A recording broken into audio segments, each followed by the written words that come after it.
नमस्कार दोस्तों, आज है हमारे पास में 7 ईयर के एक लिटिल चैंपियन जिनको नाक से प्रॉपर सांस नहीं आती थी, माउथ ब्रीदिंग करनी पड़ती थी, रात को खर्राटे लेने की भी दोस्तों समस्या थी और बार-बार कान में इन्फेक्शन, कान में सुनाई कम देने की समस्या भी दोस्तों थी। हमने इसका देखा तो इनके काफ़ी जो आगे की डेंटल स्ट्रक्चर थी काफ़ी बड़ी हुई और एब्नॉर्मल डेंटल स्ट्रक्चर हो गई थी और जिसकी वजह से ऊपर का होंठ है जो अपर लिप ऊपर की तरफ चला गया था, परमानेंटली माउथ ओपन रहता था और काफ़ी नोज की इनकी क्या अंडर डेवलप रह गई है और इसको एडिनोइड फेसी जो कहते हैं उस तरह की समस्या इनको डेवलप हो गई है। जब हमने इनका एक्सरे कराया तो एडिनोइड की हाइपरट्रॉफी दोस्तों हमें मिली, तो डायग्नोस्टिक विजुअल एंडोस्कोपी की, उसकी वजह से हमें मालूम चला कि इसके काफ़ी जो नेजोफेरिंग्स है ऑलमोस्ट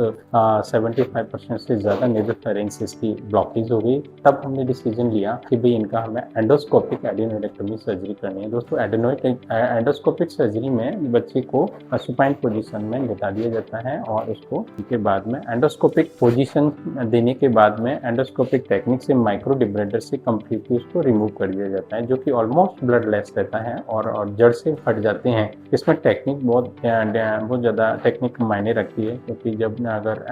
पुरानी कोई टेक्निक से अपन करते हैं, अगर टिश्यू अगर रह जाता है तो रीग्रो भी कर सकते हैं दोस्तों, इसीलिए माइक्रो डिब्रेडर या कोबलेटर से इसको कम्प्लीटली रिमूव करते हैं जड़ से, तो इसके दोबारा रिकरेंस के चांसेस बहुत कम हो जाते हैं। आज हमने इनकी सर्जरी कंप्लीट कर दी है और सर्जरी के बाद में अब जो इनको के वार्ड में शिफ्ट कर देंगे। अपन वार्ड में अगर राउंड लेकर के तुरंत देखेंगे तो उनके बच्चे को नाक से बढ़िया सांस आने लग जाएगा दोस्तों। यस दोस्तों, बहुत बार हमारे पास में पेशेंट आते हैं कि सर ये हमारे बच्चे अगर एडिनोटॉन्सिलेक्टमी की सर्जरी अपन कर देते हैं तो उसके बाद में क्या बच्चे को तुरंत आराम आ जाएगा। यस दोस्तों, जैसे ही एडिनोइडेक्टोमी की सर्जरी एंडोस्कोपिक टेक्निक से अगर उसको कर देते हैं, हटा देते हैं कम्प्लीटली जड़ से, जो बेस्ट मेथड होता है कोबलेटर या माइक्रो डिब्रेडर, उसे कम्प्लीटली जड़ से हटा देते हैं तो नेजल पैसेज है अपना क्लियर हो जाता है। उसकी वजह से बच्चे को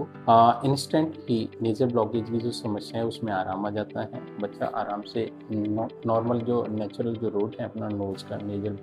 ब्रीदिंग का उससे करने लग जाता है, माउथ ब्रीदिंग उसकी स्टॉप हो जाती है दोस्तों। लेकिन कुछ टाइम के लिए माउथ ब्रीदिंग की, क्योंकि बच्चे की इतने टाइम से हैबिट है तो कुछ टाइम के लिए हैबिट रहती है, बट वो हैबिट कुछ टाइम के बाद में मान के चलें तो 3 to 6 वीक के बाद में ऑलमोस्ट धीमे धीमे वो कम हो जाती है और इससे कई बार के ब्लॉकेज की समस्या रिकरेंस और ग्रो भी कर जाते हैं। तो अगर इनकम्प्लीट रिमूवल अगर हुए हैं एडिनोइड, ऐसी कंडीशन में दोस्तों वो रीग्रो भी कर सकते हैं।